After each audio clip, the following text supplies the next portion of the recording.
Esse é o vídeo mais esperado do canal aqui, em que as pessoas me pedem, que ninguém me pediu na verdade, de livros que eu vou ler em 2025. E vão ser 25 livros. Eu sei que vai ser muito livro. Então, se você quer saber se eu vou conseguir ler todos esses livros, se você quiser dar aquele gás ou uma motivação para ler, me siga lá na rede vizinha, eu não sei se você fala, que é Edson Gabriel. Eu vou deixar aqui em algum lugar na tela e vai estar na descrição do vídeo também.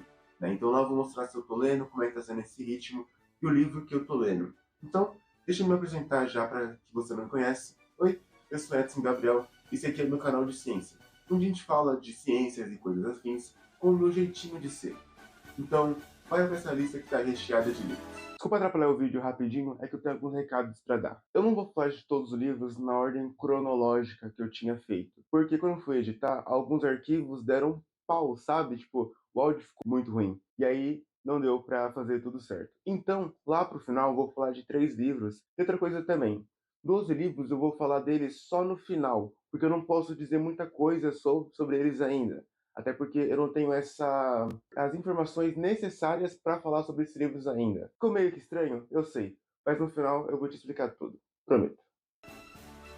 Eu acho que você já ouviu falar desse livro, principalmente há uns 5 anos atrás, mais ou menos, porque foi quando esse livro deu um boom, porque o Harari ele faz uma síntese sobre a história da humanidade em 4 tópicos. Então, ele vai falar sobre a revolução agrícola, científica, cognitiva e a unificação da humanidade. E é bem legal porque ele não se foca só 100% na história. Então ele conta como que a gente fez isso, o pensamento que a gente teve. Ele vai também jogar em algumas outras áreas, como física, química e biologia. E é bem interessante isso porque eu faço isso aqui no canal também. Eu não quero só falar de física. Então esse livro vai me ajudar bastante e eu vou aprender muitas coisas com esse livro também.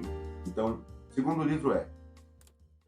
Bem, esse livro não é um livro para você aprender física mesmo como a gente tem a ideia de aprender nas escolas. Esse livro é mais para contar como é que as ideias da física surgem e até onde elas te levam. Por isso que esse livro é quase que um livro de história da física, sabe? Eu vou pegar e te mostrar aqui. Vou abrir aqui rapidinho e mostrar aqui, ó, tipo, ele vai te mostrar algumas coisas da física, ideias da física, e ele separa essas ideias em tópicos, né? Então ele vai desde a pré-física, entre aspas, então as ideias que os gregos tinham da física, até a física mais atual, a do campo quântico. Também interessante isso, ainda mais para quem gosta de física ou para quem faz a faculdade de física, assim como eu. Eu nunca tinha ouvido falar desse autor. A primeira vez que eu ouvi falar dele foi quando a gente fez essa troca de livros lá na Tag, e eu ganhei esse livro. Eu faço parte de um clube de livros da Tag Livros, aí a gente fez esse rateio, né? E aí eu peguei esse livro, falei, prêmio Nobel, deve ser bom, peguei. E depois eu vou saber mais sobre o autor, coisas que ele fez, o estilo dele, né? E eu espero muitas coisas dele, porque eu li a sinopse que a Amazon deixa. E lá tava dizendo que esse rapaz, que é o Santiago Nassar, vai ser assassinado. Ele sabe disso. E por causa disso, ele deixa algumas pistas sobre como que ele vai morrer. E aí, acho que depois de um tempo, uma pessoa acha tudo isso e tenta unir essas peças e achar quem foi o autor do crime. Como eu disse, espero uma nota boa desse livro, uma nota 5, de 1 a 5, né? Uma nota 5, já que ele ganhou o prêmio de literatura, Nobel de literatura. Dito isso, próximo livro. Bem, eu não quero parecer aqueles caras chatão que falam, não, a filosofia é a arte, filosofia é aquilo lá, só. Não, não sou esses caras, eu só pego um livro e leio, sabe? Mas eu acho da hora algumas ideias que uns filósofos têm, e eu peguei o Kant para ser esse autor assim, porque eu vi um vídeo lá do Clóvis de Barros dizendo que a gente tem que ter alguma coisa difícil de se ler, porque senão a gente vai ser... a gente não tem o brio, né, que ele fala, o brio. Então eu peguei o Kant da mais desse livro, porque ele vai me dar uma base sobre as ideias do Kant. E mais pra frente eu quero ler mais coisas sobre o Kant, sobre as suas ideias, então eu vou usar esse livro como se fosse uma base, sabe? Como se fosse um chão para eu fazer as construções sobre a ideia do Kant. Caraca, é bonita essa frase. Mais um livro que eu comprei aqui pensando para o canal, e esse livro aqui é sobre storytelling, e ele vai te ensinar como você contar a sua história que as pessoas gostem e se prendam a ela. E eu acho importante isso para mim, porque como eu faço vídeos de ciência, muitas vezes a pessoa clica no vídeo e sai, e aí eu vou contar como eu vou mudar nessa parte de como fazer uma história que você se prenda do começo ao fim. Então, isso que é a técnica do storytelling, contar histórias que prendam, né? Isso faz uma relação muito grande com o livro do TED Talks. Então, esses livros meio que se unem e se complementam. Não tem muito o que falar sobre esse livro, a mesma coisa com o TED Talks. É um livro técnico, então não tem muito o que se falar sobre ele, sabe? Mas vai ser um livro que vai me ajudar muito, eu tô muito ansioso para ler ele. Então, vai ser bom. E não vai ser um livro de coach, espero eu. Dito isso, próximo livro. Esse é um dos livros mais ansiosos que eu tô para ler esse ano, porque ele vai pegar grandes ideias de várias pessoas e resumir em curtíssimas páginas. E o legal dele é que mostra, ele divide o livro em áreas, né? Então aqui, por exemplo, a gente tem a filosofia, arquitetura, sociologia, psicologia e literatura, todas as coisas aqui, pelo amor disso. E o legal é que ele pega essas ideias de pessoas que a gente já sabe quem são e resume em pouquíssimas páginas, sabe? E é da hora isso, que se você for ver aqui, não tem nenhum físico. E é bom você ter acesso às outras ideias que não sejam suas próprias ideias, ou as ideias que você tem já na sua área. E, como eu disse, eu quero muito desse livro, porque tem a parte de filosofia, que eu curto muito. Tanto que tem o Kant aqui, um dos livros que eu quero ler esse ano, e aqui não tem o Kant. Né? Não sei por que não colocaram o Kant, mas colocaram um Oscar Niemeyer. Brasil! Dito isso, eu vou tentar resumir cada um desses caras aqui em vídeos de shorts para o YouTube. Se eu vou conseguir, não sei, espero que sim. Já notaram que na matemática e na física tem mais letras do que números? E é nesse aspecto que o Marcos Vieira, que é um BR, vai construir o seu livro. Ele vai mostrar como que a matemática está desde as nossas vidas, desde contas mais banais até as equações mais belas. E o mais interessante é que ele constrói esse livro em uma linha cronológica. Ele começa o livro mostrando como que a matemática meio que surgiu, e ele fala se a matemática foi descoberta ou inventada, e ele começa a falar sobre como que surgiram os números, a contagem, os números naturais, e vem até a contemporaneidade, mostrando como que a inteligência artificial está sendo feita e como que ela vai impactar nossas vidas. Então, se você é uma pessoa, assim como eu, que gosta de física e matemática, quer saber um pouco mais sobre essas áreas que a gente aprende só os números, essas coisas meio que chatas, recomendo que você leia esse livro porque ele vai expandir os seus olhares para novas coisas.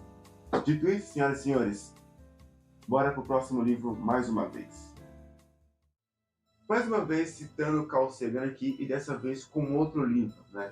Primeiramente eu tinha dito ele no Pálido Ponto Azul, agora eu vou citar ele no Cosmo. E por que Cosmo é tão interessante? O Cosmo é como se fosse um marco na física, assim, ou melhor dizendo, na divulgação científica. Porque esse livro vendeu a roda, mas vendeu assim, ó, tipo água. Entendeu? Esse livro aqui é quando o Sagan ele começou a falar mais sobre as coisas dele, sobre as coisas que estavam acontecendo na ciência e quais eram os próximos passos que a ciência queria dar.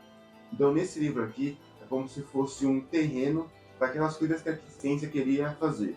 E o Pálido Ponto Azul é os resultados que a gente obteve disso. Por isso que é interessante e legal a gente ler o Cosmo primeiro e depois o Pálido Ponto Azul.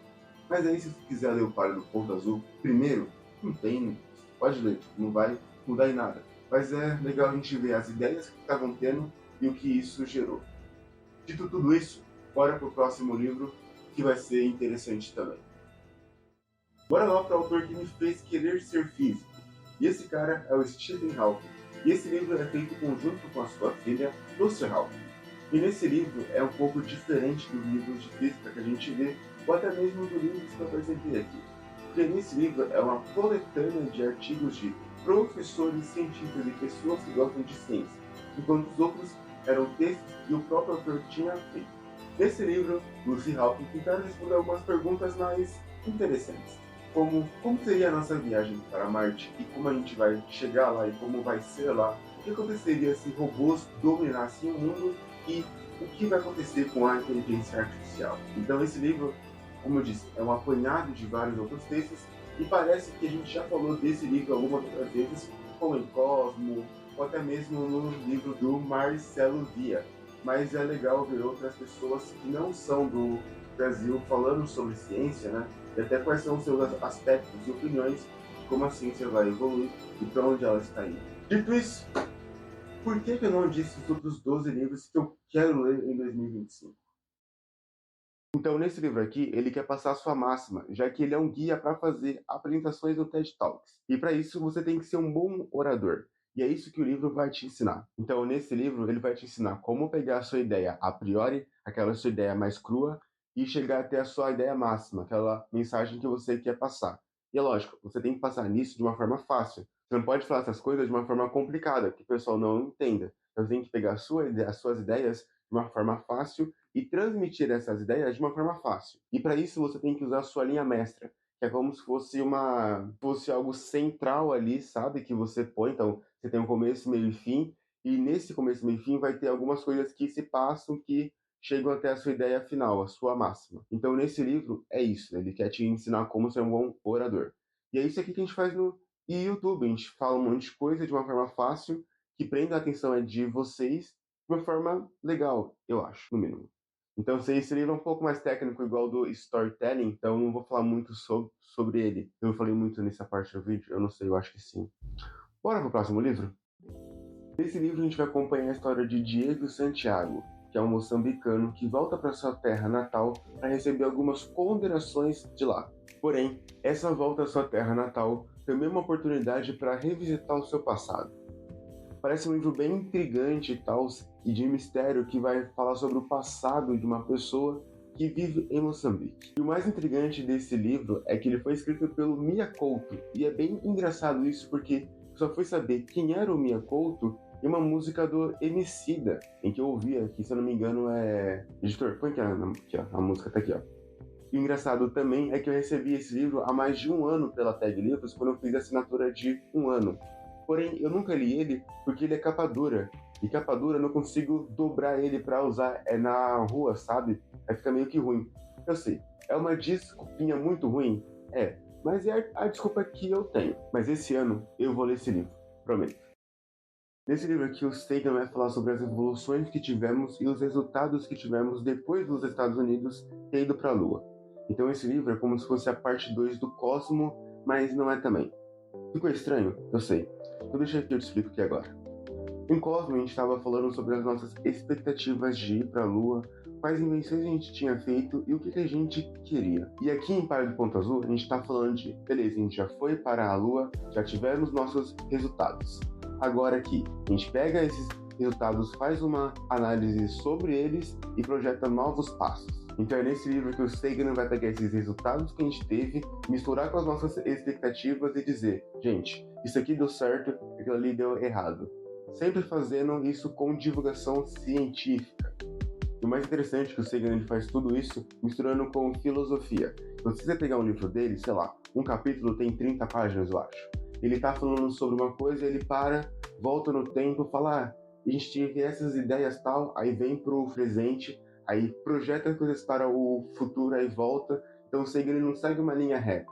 Ele vai indo e voltando, indo e voltando, tudo isso para dizer por que a gente fez isso e por que a gente deve apostar nisso. Dito isso, senhoras e senhores, por que eu citei só 12 livros e onde estão os outros 13 livros? Eu vou te falar deles agora. Bem, agora eu vou falar sobre os 13 livros que eu não tinha dito ainda. Então eu vou falar dos 12 livros desse 13 e um que falta para fechar os 13 eu falo depois. Então, 12 livros que eu não disse nada deles ainda são livros da Tag Livros. Eu não posso dizer sobre eles ainda porque eu não sei quais livros serão, entendeu? Então, porque eles lançam cada livro cada mês. Então, no mês de janeiro tem um livro, outubro, novembro, dezembro e assim por diante. Nesse próximo mês, que vai ser em janeiro, já tem um livro, só que eu não sei qual é. Então, se você quiser entrar lá no Insta deles, que eu vou deixar aqui na tela, Tag Livros, você pode ver qual livro que é. E aqui na descrição eu vou deixar o meu cupom de desconto para você quiser, se você quiser assinar a tag por um ano, se eu não me engano. Lembrando que o cupom, se eu não me engano, é válido só para a primeira caixa. Então é o primeiro mês. Dito isso, que esses 12 livros são da Tag Livros. Eu não sei quais são esses 12 livros ainda, mas se você quiser saber eles, assine a Tag Livros ou siga a Tag lá no Insta. Vou falar do meu 13º livro para fechar os 25, né? Fica 12 mais 13, 25. vai ser um livro de clássico. E o livro que eu quero ler é o do Machado de Assis, e eu acho que eu vou ler Dom Casmurro. E para eu ler esse livro, eu tô lendo alguns contos do Machado de Assis. Então eu já li A Cartomante, vou ler A Luva e a Mão, acho que é isso que fala, e vou ler A Carteira. Tudo isso só para pegar aquela acidez do Machado de Assis. E esse guia, né, de pegar os contos primeiros. E depois do livro, eu tô fazendo porque uma moça disse isso, eu vou deixar o Insta dela aqui também. E por causa disso, porque eu quero ler um clássico, eu acho que clássicos são importantes, eu quero saber por que esses livros são clássicos. O que torna o livro um clássico? Será que é o autor? É o livro, a sua importância, o impacto que ele teve? Não sei. Por isso que eu quero ler o Machado de Assis, também porque eu gosto dele, também porque eu já li Dom Casmurro e Quincas Borbas, dois livros muito bons, assim, ó, filé do filé. Dito isso, eu tenho que dizer mais uma coisa. Então, antes de eu dizer tchau, até a próxima, eu quero falar muito obrigado para minha mãe, que quase faz um patrocínio aqui com os meus livros. Então a gente vai, quando eu vou comprar o livro, eu falo, mãe, estou indo comprar o livro. Ela fala, quanto que é? Eu falo, nada. Ela fala, quanto que é? Aí eu, nada. Ela, tá bom. Às vezes eu vou lá junto com ela e a gente racha esse valor e tal. Então tenho que agradecer a ela por estar me ajudando e estar me apoiando a ler livros, a fazer esses vídeos aqui pro canal também, que não sei se você for ver, ele é bem pequeno ainda, então se quiser se inscreva e deixa o like para ajudar. Então acho que é isso, eu tenho que falar muito obrigado para ela, muito obrigado por você ter assistido esse vídeo até aqui, eu acho que ele ficou longo, curto, eu não sei. A primeira parte na edição deu 9, 10 minutos ali e tal. Então eu tenho que falar muito obrigado por você ter me assistido, por você ter me acompanhado esse ano. E no próximo ano teremos muito mais vídeo. Então, muito obrigado por você ter visto esse vídeo e até uma próxima. Tchau!